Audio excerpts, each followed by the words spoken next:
I was realizing, even though we've had our guest on the show before, it was kind of unsanctioned. You know, we went rogue. We do have a policy on this show to only have Millymaker winners on, you know, Whistles Go Woo, RBX 88. But Awesemo, you finally earned your stripes. You finally earned your spot on Lolz. Welcome to the show. Thanks, man. It feels good to be officially like welcome on the podcast, because there was something weird about the last times I was on. Well, there's generally always something really weird. I mean, what you came on the last time was what? We did the MMA hang. Yeah. You were in Miami for that, right? Yeah. Yeah. And tell us about the big win, the celebration. Did it feel like a monkey off your back? Well, yeah. After I won the Sexiest Male DFS Player of the Year, that. I mean, that was the day to remember. That's for sure. Like popping bottles, like that was probably my career highlight. The thing is like we tried to get a budget together to send a camera crew over, kind of shoot a documentary about our panelists for Most Sexiest Man of the Year, and we just couldn't quite pull it off. So I guess only DraftKings has the funds for that kind of stuff. Yeah, I don't know how DraftKings does it, man. Like, you'd think that there would be TV shows about DFS players everywhere, because like everyone wants to make DFS content. Like, it's not that hard to like all get together in a house. That's right. Did DraftKings scramble after doing all that filming with you and be like, shit, now we won the Millie, we got to send someone back out there and get some more footage? No, they haven't really done anything with it yet. But the guys running the web series like texted me, congratulating me. But yeah, it's like my story arc like isn't gonna make any sense now. Yeah. Did you joke? Be honest. Did you joke about being the sexiest man alive with your new wife? She already knew I was the sexiest male. Oh, you didn't even have to tell her. So that wasn't news to her. Yeah, just old news. Old news. What else is new with you? The season winding down for you, or there's no such thing as seasons winding down? It just all blurs together. So I think the big thing for me is this year I'm making a little bit of a pivot, like personally, where like obviously like I do a lot with Awesemo.com, and then like the DFS playing was a little bit of a side hustle. So I'm like trying to scale a little bit back with my DFS playing, just to carve out some more space to just live a normal life. Wow, this is like you announcing like a semi-retirement. You're stepping back from doing projections for every single slate. Yeah, well, I mean, we have a team that helps with that, but I do it like a few days a week for each sport, and I mean, I'm gonna keep doing what I've been doing with that, but it's more just that, like, especially with NBA, like I know you guys know the life where go off, King. You're kind of just tied to your computer like for 3 hours, 4 hours, I guess, the hour before lock and the 3 hours after lock, and you can't really do anything. It's a real it's a drag, man. You can't really like have fun like during those times. Like, you gotta always be able to swap. So I'm hoping to, especially recently, it's been really bad where like just slate scratches all the time. So I'm hoping that I can de-stress a little bit. Brian, do you get excited today when you hear? Today was the worst. Yeah. What happened today? There was just a bunch of guys getting scratched all over the place. Yeah, man. What if they go back to the old way where they just got rid of late swap for NBA?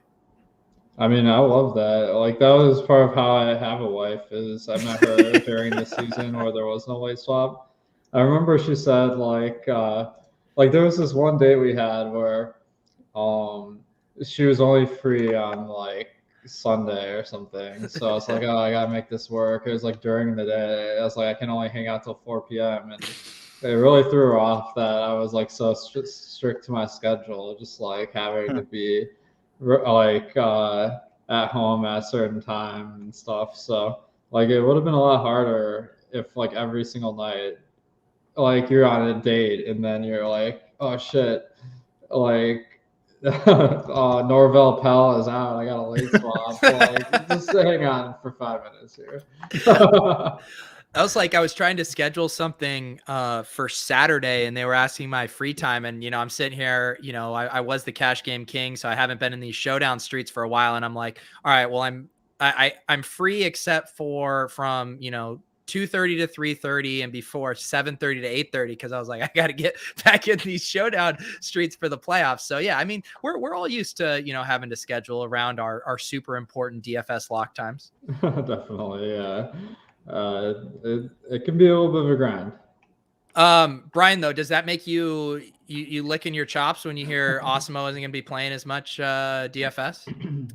I mean, and every little bit helps, I guess. But I don't know. You gotta have. I want to see Alex up to number one. That's going to be weird if Alex is number one constantly. I'm actually going to go on vacation. Whoa. I know that. Brian doesn't go on vacations. That's your bit. I know. I'm gonna go like during the week to Florida. My buddy's down there, my brother's down there. A couple weeks. Are you not gonna play DFS at all? I don't think I can. Like I have everything on these gigantic PCs now. Like I don't think a laptop could even handle it. Dude, you gotta get a team viewer, man. I was thinking about it. I've done that before. Maybe I will do that. Maybe it won't be a vacation. Alex just single-handedly ruined his vacation. Sorry. I don't know how I could do that. It's like 8 days straight or whatever. Oh man. In UFC, I want to watch and gamble on UFC. I got to do something. I'll probably take most of the days off, right? Go in the ocean and stuff, the boat, whatever. And I'm gonna be hungover, I'm sure, a few of those days. You took off a week, right, on your honeymoon. Do you have any tips for going through withdrawals for Brian here if he takes this plunge? Yeah, I mean, what I did, like especially being on a honeymoon, like we didn't really like have much going on during the days. We were just hanging out by the pool, so I spent a lot of the time on NFTs. Okay, you just shifted your focus. Yeah, I mean, it's like you're just at the pool, like nothing's going on. Like, how about NBA Top Shot? Yeah, Brian, do you see that? Maybe you make your pivot. You get the MetaMask on your mobile browser and just start blasting off. Yeah, at the bar. We'll be at the bar, Hey, good to see you. Yeah, anyways. Oh my God, Sam Merrill. Awesemo, you're still, it seems like you're still pretty active in the Top Shot stuff. Yeah, I mean, I've always thought it's a cool concept, and the execution has gotten better recently. Like they started doing this thing where like they're like really trying to get you to buy like complete sets. So I've been trying to do that, but it's like I the way I like to do it is I like to have the moments that is actually like a memorable like basketball play, and that kind of takes away from that, but whatever. I opened my first NFL all day pack. I opened it on Club Top Shot last night, and it's funny. I opened the NBA Top Shot packs. I barely know the names, have no emotional connection. I'm opening up the Week 17 all day packs, and I'm like triggered by every moment. It's like, oh, Antoine Wesley, I had 35% Rondell Moore in best ball, and this is the guy who cucked him. Oh, then it's a Cedric Wilson touchdown, and I needed Michael Gallup in my underdog lineup that was top 10. It's just like every moment just brings back horrible memories. I was like, maybe I don't like being as close to the material as I would otherwise. Yeah, especially like the Week 17 ones. Like I feel like in any NFL week, there aren't that many like very memorable plays. So especially Week 17, I feel like that's signal deep. Yeah, and I got an Aaron Jones one, and I'm like, oh sweet, Aaron Jones, cool player. I'm waiting for him to break off the touchdown run, and then he just gets tackled like 15 yards, like a 15-yard run. I was like, okay, all right. So yeah, I got blue balled hard there. I just wish they would have. I wish they would just, and I think you've said this for basketball too, with like the moments just being cooler, like just curate it more. Like we're willing to wait, like for the end of the season. Give me the top 50 moments from this year, and then we can actually be excited about them instead of just putting shit out there. Yeah, like one of the things that I've been like really wanting on these NFT projects is like after a certain number of different ones, they all start to look the same. And I wish there was some like thing that like made them stand out a little bit more. Like maybe they like call the play, like name the moments or something. Like instead of 40 LeBron moments, maybe there's like, oh, this one's the no look 3 and this one's like the tribute dunk. And it just seems like maybe like some of them would be a lot more memorable if they were attached to some sort of like name. Yeah, because everyone calls it the Kobe dunk or whatever, but to have it more as like an official naming convention. Well, yeah, I mean like that. It's just like they just like say like 2-pointer or like 3-pointer block, but like that doesn't really tell you what the play was, Yeah, you need some fly slamma jammas in there or something like that. They were making them, they were printing them too fast, minting them too fast to like wait for the good to like look through the whole season's worth of stuff. They were just pumping them out there for a little bit. It's not a problem if like the good stuff like stands out. It just doesn't right now. Where like I think the idea is like most of them aren't valuable, and they're able to make more money that way. But like the execution, they just don't like highlight the good ones enough.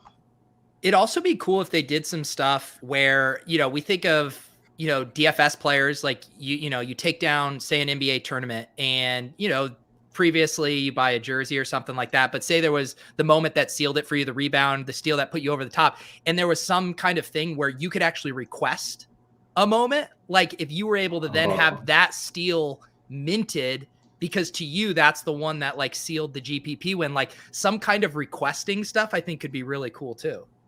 Yeah, that'd be really interesting. Like that one would be funny because like only one person can win a GPP a night, so it probably wouldn't have much resale value. Yeah, exactly. It'd be truly for the collector only. Yeah, I kind of like some of the projects, the NFT projects out there that like what is it? I don't know what they're called. Like it's like they mint babies or whatever. So like when the next series comes out, like if you're an original holder and you still have it, like you get something. Yeah. That would be cool. Like you could like 2 years from now, you randomly can get if LeBron's still playing in the league, a LeBron, and that's without even knowing it was released. You just go into your account one day, you're like, oh shit, I got a freaking LeBron moment just randomly because I bought this Top Shot 5 years ago or whatever. You know what I mean? Yeah. Yeah, or like if they didn't have a direct partnership with the NBA and could do more rogue stuff, like we own a Jokic Cosmic. What if we got airdropped, Jokic shoving one of the Morris brothers, like as part of like you're already a big time Jokic investor, so now you get this other piece of Jokic lore. Yeah, totally. I think they're trying to do more of that. Like they had this Steph Curry challenge where you needed a bunch of Steph Curry moments to get like this new one. And then they have like sets that you get airdrop stuff if you have them, but like it's definitely a cool concept. Have you remember when Sam Merrill was going for like $23?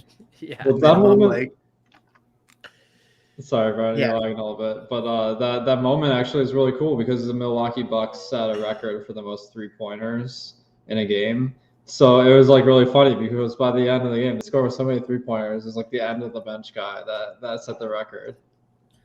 I think that was the argument back then too. It's like, no, it's a good moment. It's worth $18. Like I feel like this isn't gonna be worth $18 forever. Do you guys think it'll ever? You know how like there's some collections out there, like I don't know, like Magic the Gathering or some like Pokemon or some. Apparently those cards go for tons of money. Like I imagine like even the worst one of the original series is probably worth something. Do you think that isn't the future for Top Shot at all. Like that Sam Merrill might 20 years from now be worth $25 again. I feel like it would have to, like, one of the sets becoming super iconic, you know, like Cosmic, you know, if you had one or two of those moments that just became, you know, $1 million valuation. And then it's like, oh, I just want to be in the orbit of this collection and just say, I have a Cosmic, so I have a piece. And it's like, I don't even give a shit who the player of the moment is. I just want to be able to say I own a Cosmic. I almost feel it's like the branding of the set would have to become, you know, so special to people for that to happen. Alex, have you ever thought, like, with Awesemo stuff, like branching like another spinoff with the site and doing NFT analytics or doing Top Shot stuff? Has that crossed your mind? Definitely, yeah. We had discussions about it when Top Shot was kind of going off in February, and then the enthusiasm ran out like really fast after it went down. So that was kind of what happened. But I think Top Shot does some cool stuff with their flash challenges. That's kind of relevant to what we do with like modeling. And then So Rare for soccer, like they have some really nice like NFT games. But DraftKings also, they're planning to jump into the NFL streets in NFT this coming season, I think, because they have the partnership with the NFL Players Association. So I think that could be really big. Yeah, I feel like I was talking to my buddy Mike, who does the Team Hold stuff, and I know he's been, you know, really getting into the Flash Challenge stuff and kind of playing the market ahead of time and like looking at projections to see, okay, what bench players could be the top scoring bench players tonight. I feel like with really good projections, you could have a nice edge on stuff like that.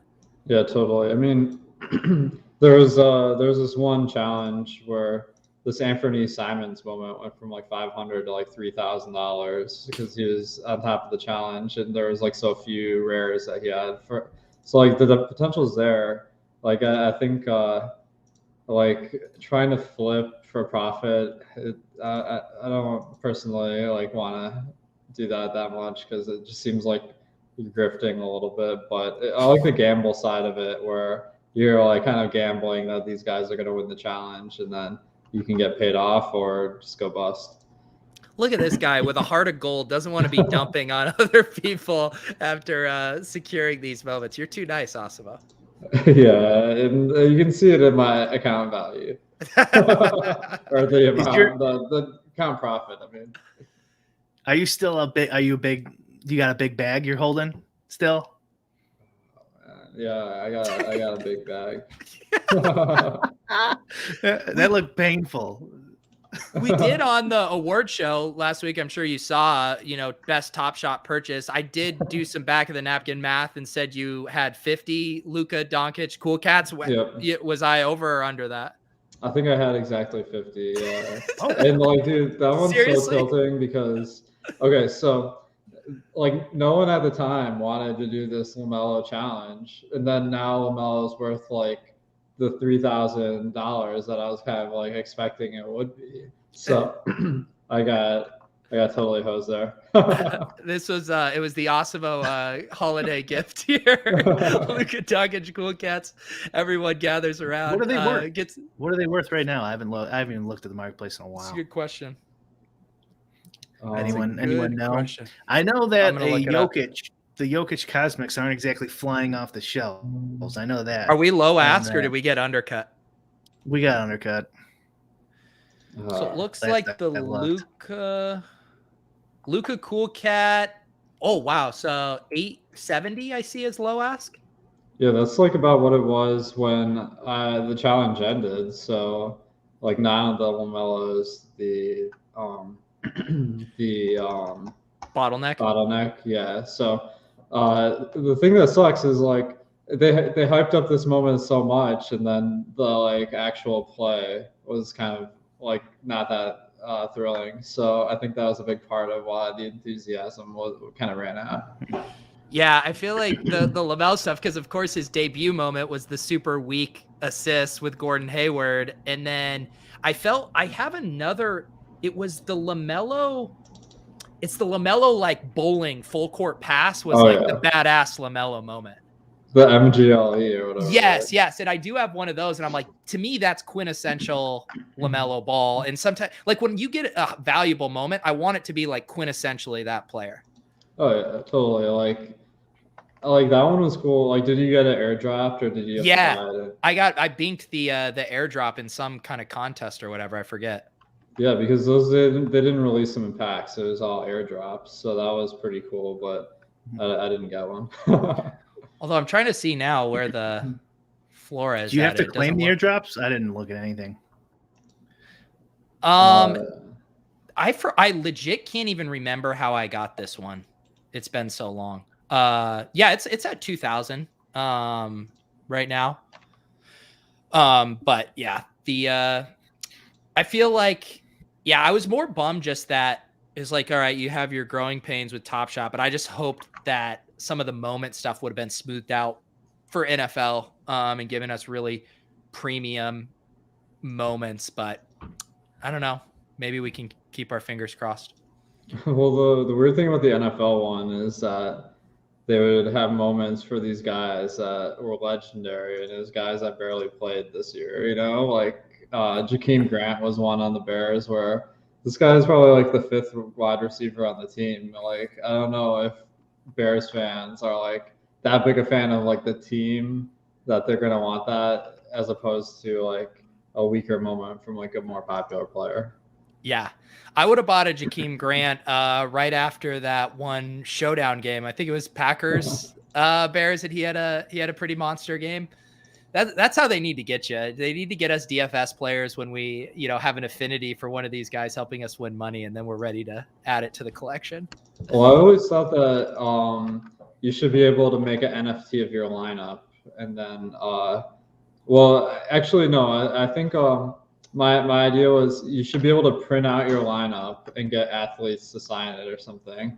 Like, maybe it's not an NFT thing, but I think that'd be pretty cool. Well, I don't know if you saw, I mean, we were doing it earlier. So what the Owners Club is doing with their playoff packs, and it's sweet because you buy the pack for $20, you get 20 cards in it, and then you set your lineup with your 12 that you want for the best ball contest, and then you mint it.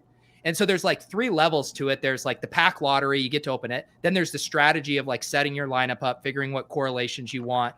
And then there's the secondary marketplace where if you're doing well, you could go list it for $500, see if someone thinks the EV of it is greater. So I'm having fun with that kind of concept too, of like, and that'd be so fun even for like DFS season-long best ball lineups of like, if someone wants to offer you a cash out button for it, like that'd be a pretty good, math problem to try to solve for.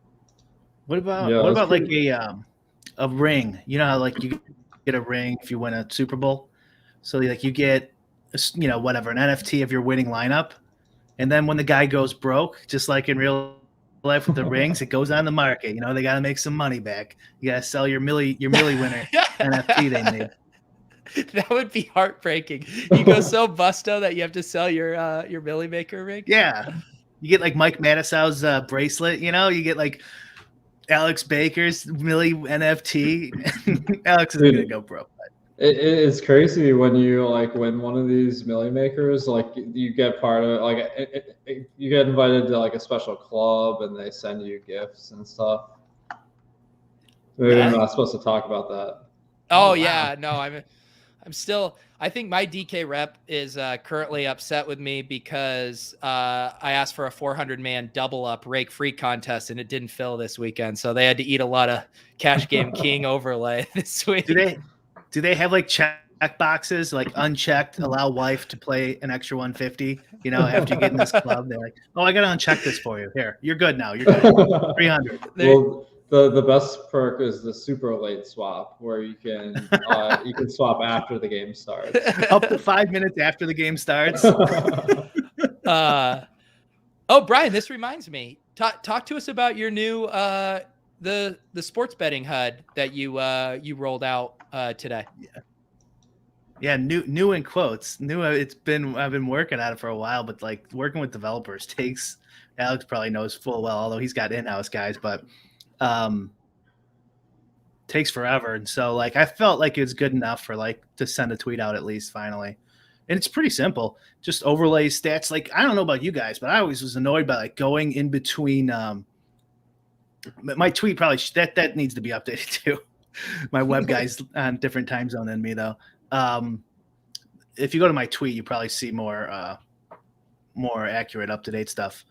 But like going in between, like Alex has like an ROI chart. You go to his ROI chart and you're like, okay, 10% or his page, and then you have to go back over to the site and then go back and forth. And it's like, okay, how long have these been updated?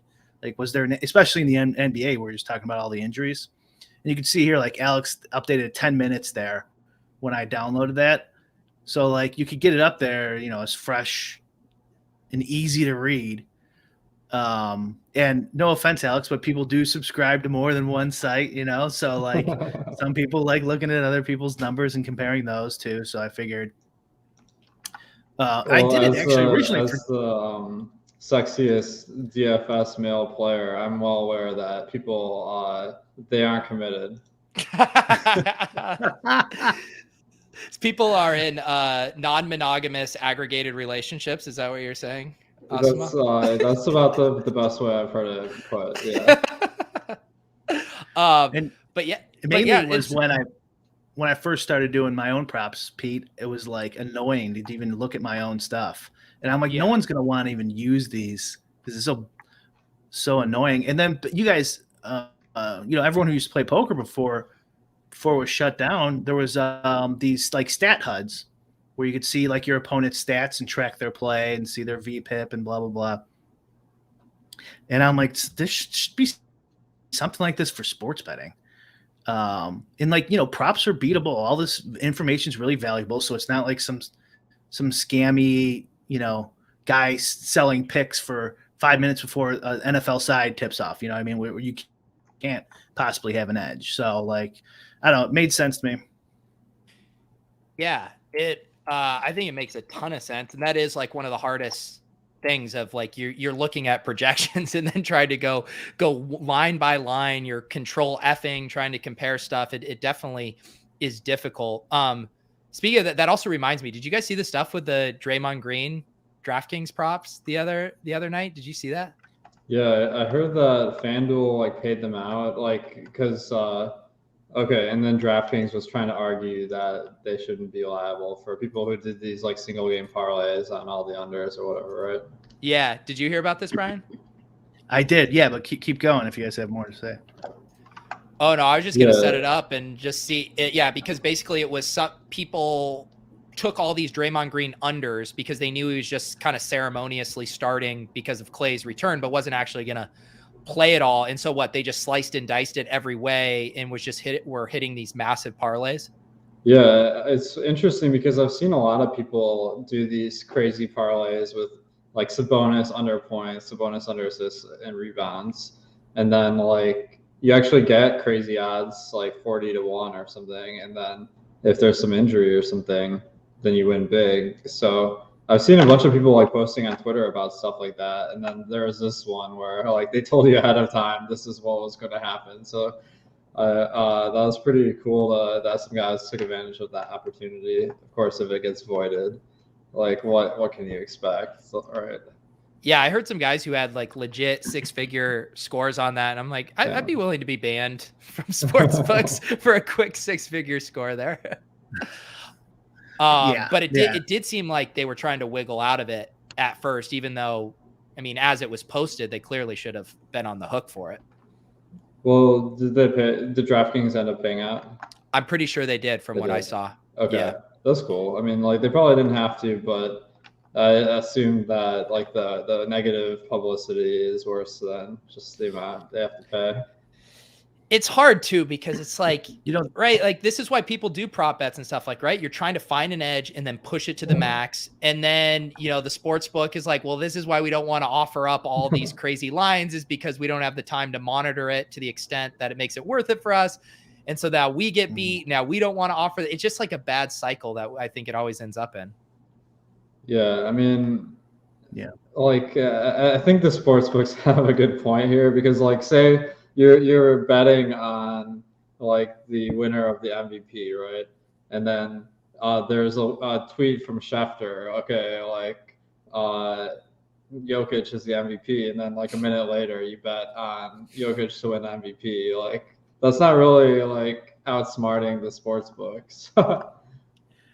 He could be wrong. It is still slightly a gamble, but it's honestly something that people really need to think about before they start betting props using Alex's stuff or whoever's.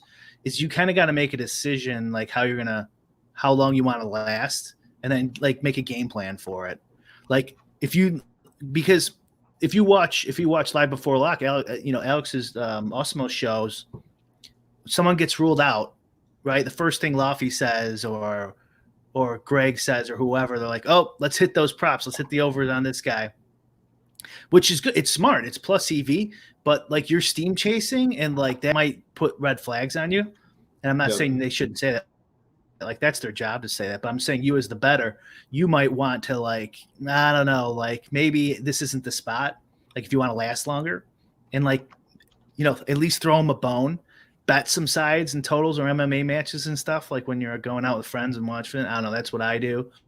And I know, because I do know some guys who are still alive who like gamble everything. I don't want to say their name, but they're making pretty good money on props betting lots where you would get limited normally because they have so much action on the other side. You guys probably know who I'm talking about, but don't say it because we don't want them getting booted. But I honestly so, like, don't you have know, to think man. about it. Can you tell me after the stream? I will tell you. But yeah, I agree.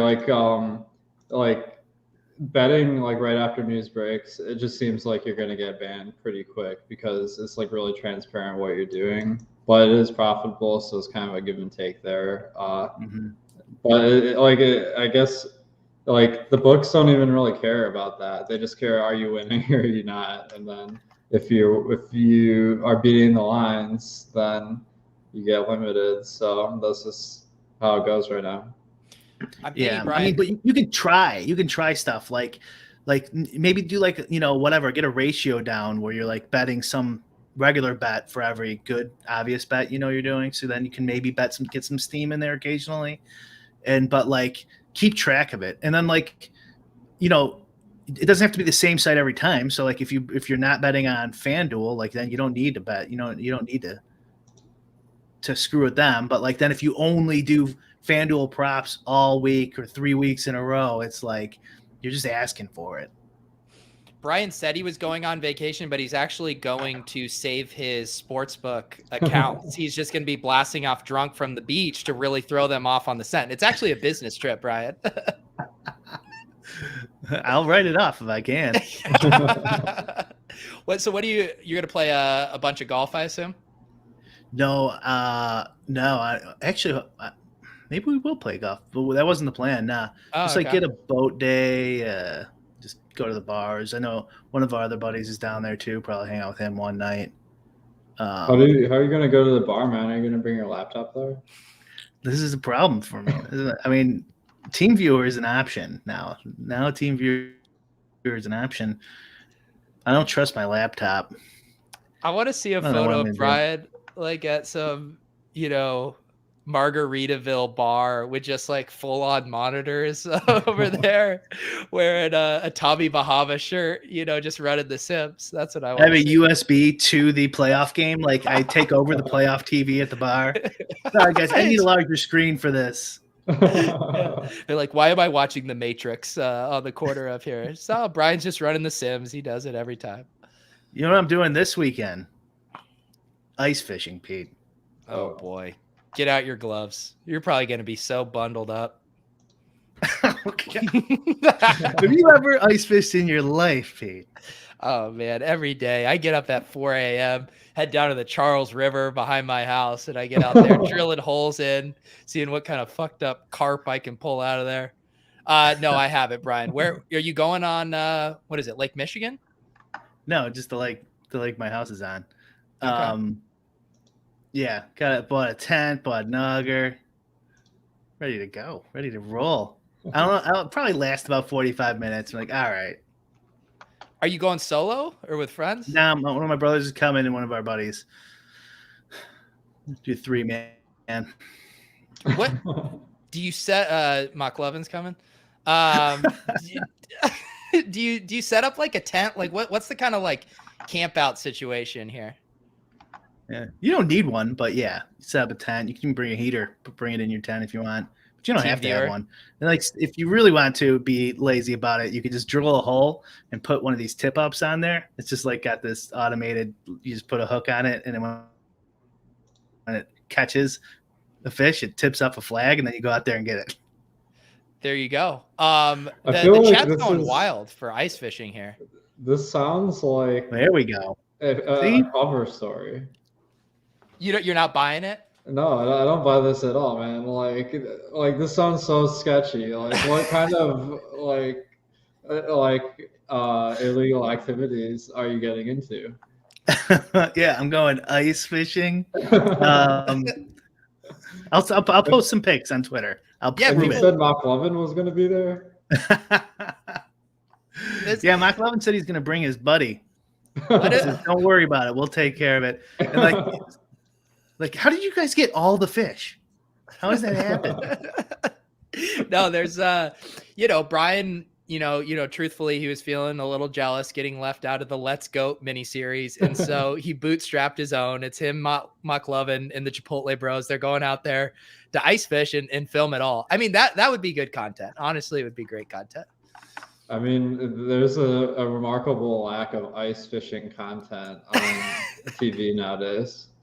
I mean, how many times do I just have to sit in my lazy boy and flip through the channels? No ice fishing. I mean, it's absolutely brutal. This is like, I kind of feel the same way. Ice fishing sounds like the worst combination of comfort and entertainment, which is a pretty good take. That's a good way of putting it. Yeah, I'm trying to do something. All right, guys. That's why we don't believe you're doing it. I know. I don't believe it myself. Honestly, I don't blame you. No, you're right, because I give you a hard time about just always being inside, not going on vacation. And then here Brian tells us he's going on vacation, going ice fishing. We just mercifully make fun of him for it.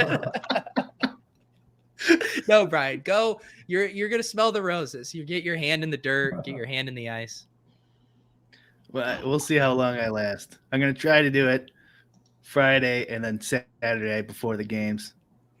Well, here's what I mean with any kind of snow activities. I mean, the dream is you come back to the hot tub, and if I recall correctly, you got the hot tub. I didn't fucking think about that.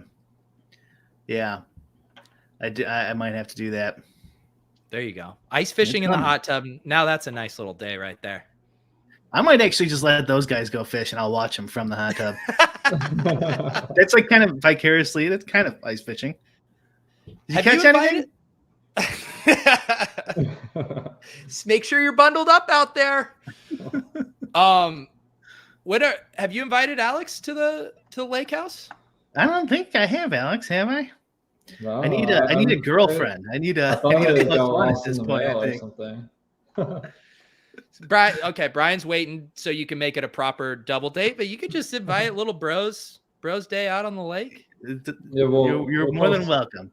Both you guys. If Pete ever comes, you can come visit us too while three hang out there.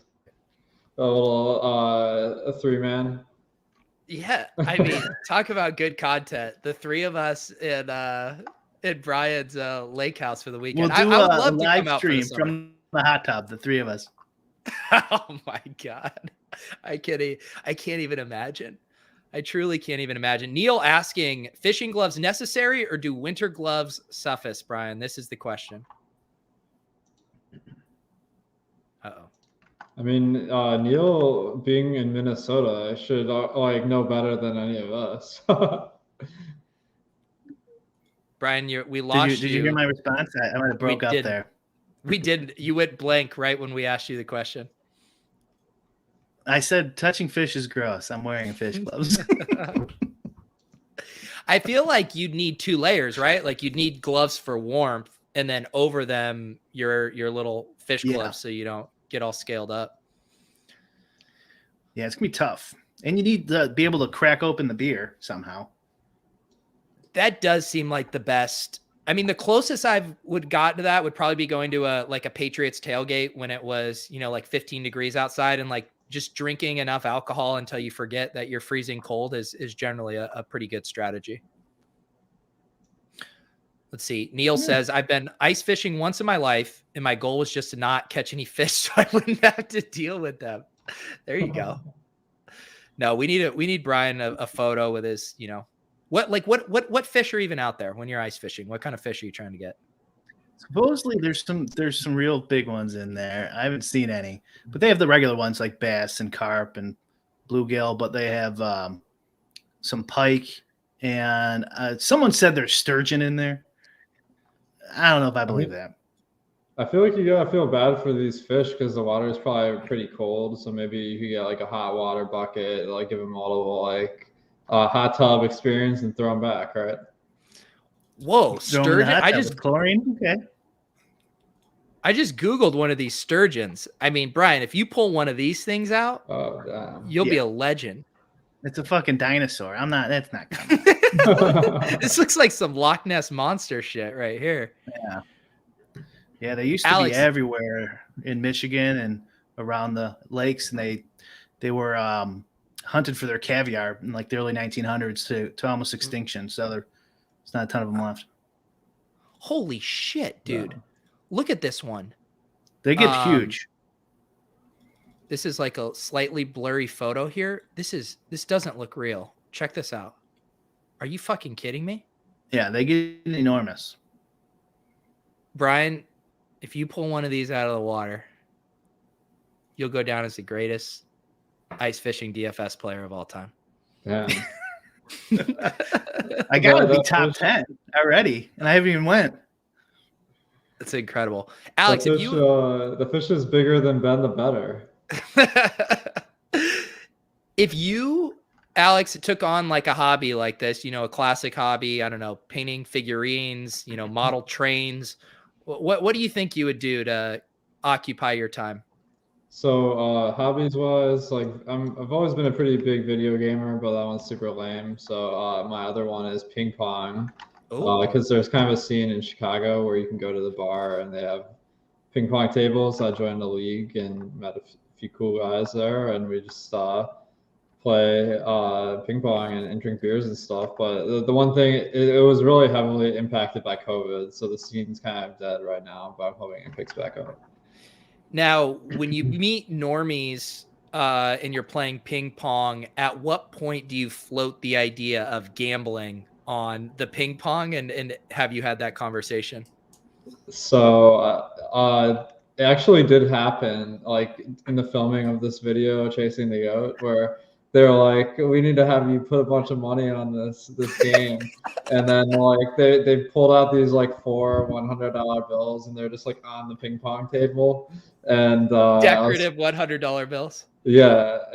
Well, no, they're like, we'll fund this. And I threw in a couple bucks because my buddy, his name is $2 Jimmy. So he had all these $2 bills. He's like, how about we up these stakes? He pulled out some. I just pulled out a bunch of ones. And then he beat me. It was close. But then he won $400. And I think that's the most anyone's ever won playing ping pong in one match. Hang on. I feel like we buried the lead. You have a friend named $2 Jimmy that walks around with $2 bills in his pocket at all times? Yeah, he does, man. He's always giving them out. Like he was at my wedding, and he gave my wife's mom a $2 bill, and it left a big impression. She's like, I remember this guy, $2 Jimmy. This is incredible. So he just has them for like all scenarios in life. Like anytime something comes up, he's like, just whips out a $2 bill. That's exactly what he does. Like, and he's like the nicest guy, and he's always like helping people out. And we threw this birthday party for him at this ping pong bar, and we gave him a necklace of $2 bills as a birthday present. That is absolutely incredible. Would he like? How far does he extend this bit? Does he like tip valets and bouncers $2, or like what? How does that work? I don't know. He's really generous, so I'd imagine if he gave him $2 bills, it'd be a lot of them.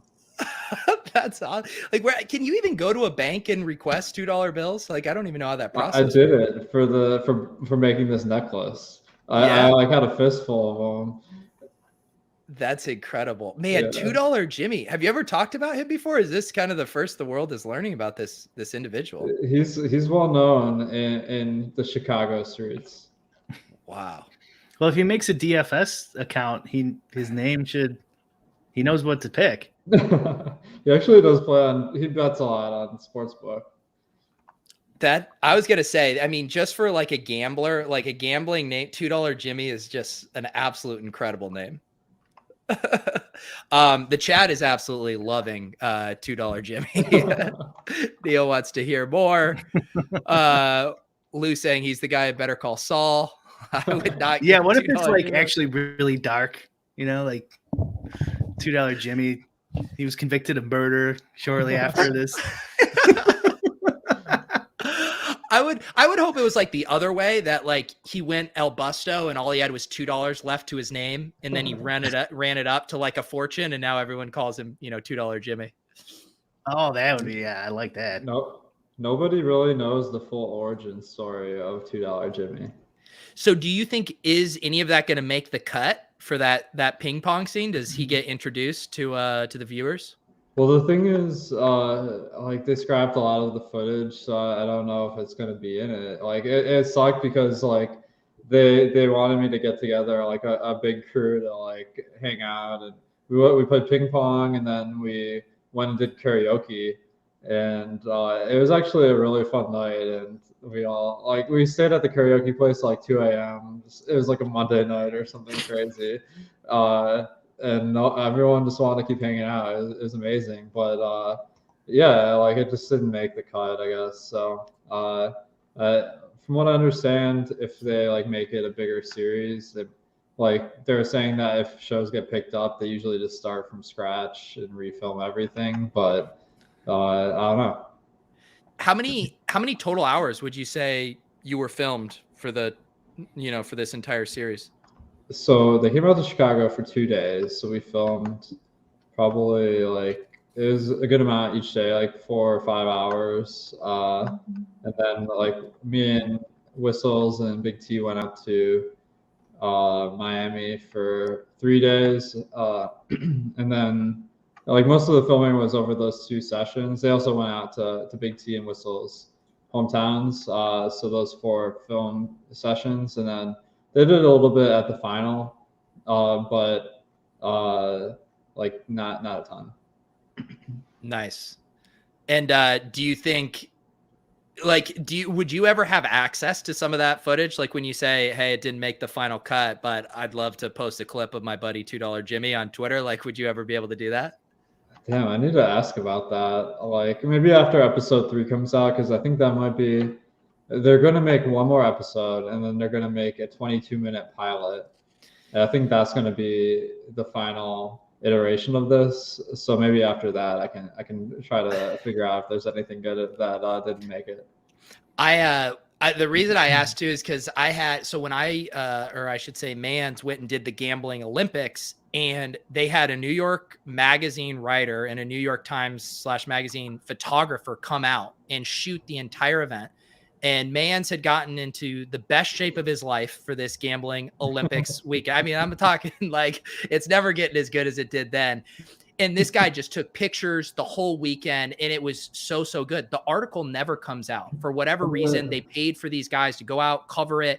And he's like a really good journalist. This guy who's the photographer, he now, I follow him on Instagram. He goes and does Matthew McConaughey, George Clooney shoots, like the elite photographer. And I've DM'd him like once every 2 years. I'll DM him and be like, hey, any chance those photos are ever going to get like released? And he's like, yeah, sorry. New York Magazine kind of has the rights to those, and I'm not really at liberty to do anything with them until they like release them or whatever. So some of those things you got to be careful. They can get locked into the vault for good. Dude, it sounds like you treated this gambling Olympics like it was a wedding or something, as far as like getting in the best shape of your life. I did work harder to get in shape for the gambling Olympics than I did my own wedding. Yeah, but it sounds like it was worth it though. I wasn't running around with my shirt off for a New York Times photographer at my own wedding though. So I had more motivation. But that's cool. So I didn't realize the goal was are they trying to like pitch it to like studios and stuff? I just assumed the goal was like an online web series, but it sounds like bigger aspirations. I think so. Yeah, I think from what I heard, DraftKings really liked it. So I mean, DraftKings has a ton of resources and sway. So I'm not sure what that's going to lead to, but uh, yeah, I think like they're just trying to like make something really cool and see what comes of it. Yeah. That'd be pretty badass to throw on Netflix there and see my Chasing the Goat episodes on there. Definitely, man. Like I feel like they're gonna replace me with like cooler people next season. So maybe you guys will be getting the call. You said cooler people. I don't know about that, but maybe we just take matters into our own hands. You have the contacts now or contacts, and we say, hey, 3 of us are going up to Brian's Lake. We're going to do ice fishing, then do a live stream from his hot tub. We're going to get the team viewer and the HUDs out there. I mean, how do you not come and film that? That sounds like a TV series right there. Like a combination of fishing, DFS, and like hanging. Like that's gold. Well, Brian and I have like spitballed because we had talked about the 2 months, 2 million thing with poker and just like if you could pull that off like a reality TV show for DFS players. But I just think it's so tough with how many people are married and have kids. Like who's willing to go live in a house for 3 months and do that? Well, I think the big difference is people like watch poker on TV and they've never really found like a way to translate fantasy into that kind of live experience. So I feel like that's like a key thing that maybe needs to be figured out. 2 months, 2 million though. Those guys were online guys, and all they were doing was sitting on their computer, and they somehow still made it a drama. Who would you guys put in that house? We briefly talked about this once before, but like what like 4 DFS guys have to be in this house? You know, like personality wise. Chris Randone, you guys mentioned. I thought he was a shoo-in. Yeah, Randone's a shoo-in. I do feel like RBX 88 is kind of perfect. Oh, he'd be good for the house. He just seems like someone that could go quickly from like making lineups to just being in the the heart of the party within like seconds. That doesn't seem like a hard transition for him. Who would be like a villain? Because you always need some drama. Like who would be starting drama? I mean, we get the chess is okay mentioned. I mean, chess is okay in there would be pretty good. Yeah, that would be that would cause some drama. Imagine, like, I'm imagining RBX88 like throwing a rager at the house and like chess coming out and telling him to like turn down the music and stuff while he's getting his 80 hours in, and RBX88 just too drunk to even bother with it. It sounds like just a classic college roommate. I'm picturing chess in the you know how they have like the booth that the guys go into and talk, right? Like, yeah, he's a booth guy. He's in there just talking shit the whole time, right? Yeah, I'm trying to think who else would be, because the way that show would have to work, like I didn't see 2 months, 2 million, but how did they make kind of like the high stakes element of it? Like, how did that translate? I guess the drama of it all was that they had to make this amount of money in this specific time. So there's like a counter up there. They're going, you lost 20,000 this day. Brian won 20,000, blah, blah, blah. They're on pace for this. Like, that's all the drama. So like, you don't know if they're playing 5, 10 or 50, 100 or whatever. They're just playing No Limit Home. You don't even have to know anything about poker really to watch that show. And the whole drama was in their tally and like, oh, that this guy went out last night, so he's not contributing. So there's like a lot of conflict between the two. You know, a big problem with that would be with some of these guys is, are we sure they're going to win? You know what I mean? You got to put some really good players in there if you want to do a 2 month, 2 million. I mean, like that sounds like Whistles Go Woo. Like he won 3 Millymakers this year. So it's so funny you say that, Brian, because that could be like a subplot of it where it's like, well, yeah, man, there's variance. Like I need a really long time horizon to kind of showcase what a good player. And they're like, fine, all right, you're in here for 3 years until you finally could claw your way out and prove that you were a plus EV DFS player. RBX is blaming missing a slate for having too much sex on variance. Like, good luck explaining that one. I mean, the reality TV show producers would have a ton of fun with Randone and RBX88. They would make a meal out of that. Yeah, those two for sure. I feel like we're missing some obvious guys who would be perfect in there. Oh yeah, Alex just replied to this in the chat, and I meant to pull this one up. Someone was asking your favorite karaoke song. So for this documentary, I guess there's two answers. Like just a bar or something. Like one of my favorites is "Never Gonna Give You Up" by Rick Astley. Rickroll people at the bar, yes. But for this documentary, they had me sing. They wanted a song that they didn't have to like buy rights to, so they had me sing a song from my old band called "Wrong as You." It was like an emo song, so it was really funny because by the fourth, well, like they had us like do this shot like 6 times, and by the 6th time, like my buddies knew the words and like singing along and stuff. Wait, did you have a karaoke track of that old song? Yeah, well, no, it wasn't a karaoke track. It was just the full track. So I had the vocals in there, and I was kind of singing over the vocals. Wow, look at that! DraftKings is willing to throw money in for a fake high stakes ping pong match, but they're not going to pony up for Rick Astley copyright. They had a huge budget though, like because like they got us this yacht. They actually like had us do these like shopping sprees that will be part of the next episode, so you guys will see that. Yeah, I mean the budget was huge. I think it was just like kind of a pain in the ass to like go and get the rights, so they probably just don't want to deal with that. That's kind of like the give or take of this is like you're going to get the bigger budget with DraftKings, obviously, but you really want someone not affiliated with any of the sites producing it so they can take some more chances. Like DraftKings doesn't want to see RBX 88 coming out of a brothel. You know what I mean? And like, doing that shit.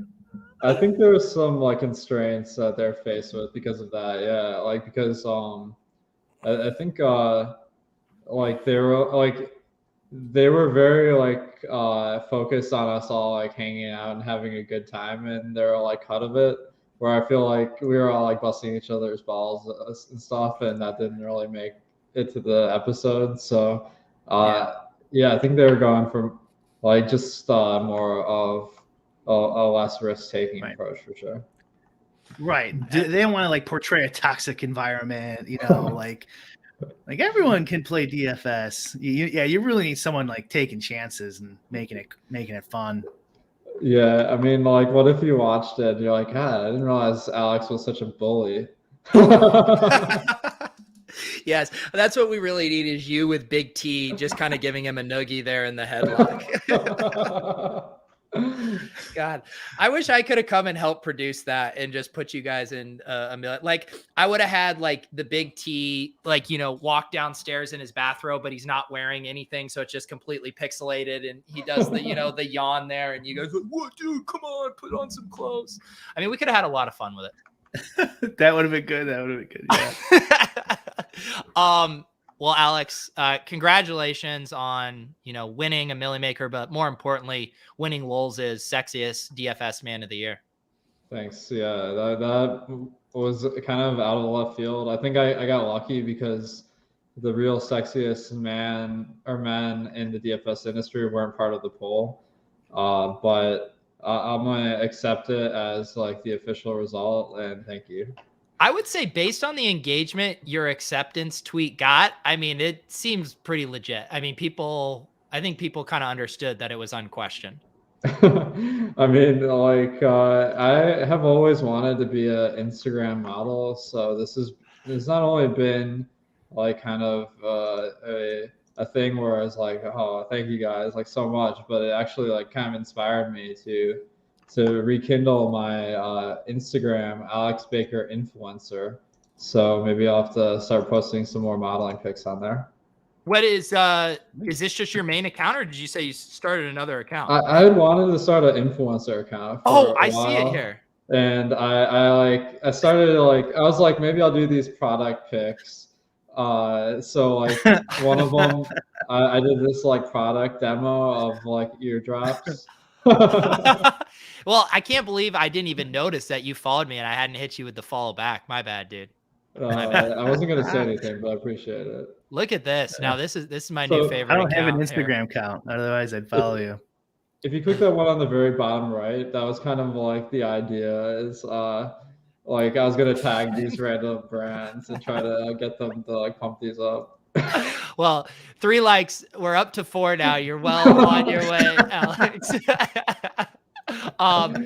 Brian, anything else? People should obviously check out the Sports HUD. I posted it in the chat. I'll put it in the show notes as well. Anything else on your end before you go ice fishing to Florida? I was up to 6 followers on Gitter. I'm down to 5. Had one person leave. So if I want to get that up, world's #1 DFS player on Gitter. Wow. That's Am I the only one not trying to launch a career on another social media site? Goodness. All right, guys, we appreciate you hanging out. We are here every Wednesday night at 8 p.m. Eastern. Audio version of the podcast will go up in a bit as well. You can search for that on your podcast app of choice. For Awesemo, for Brian, I'm Pete. We'll see you guys next time.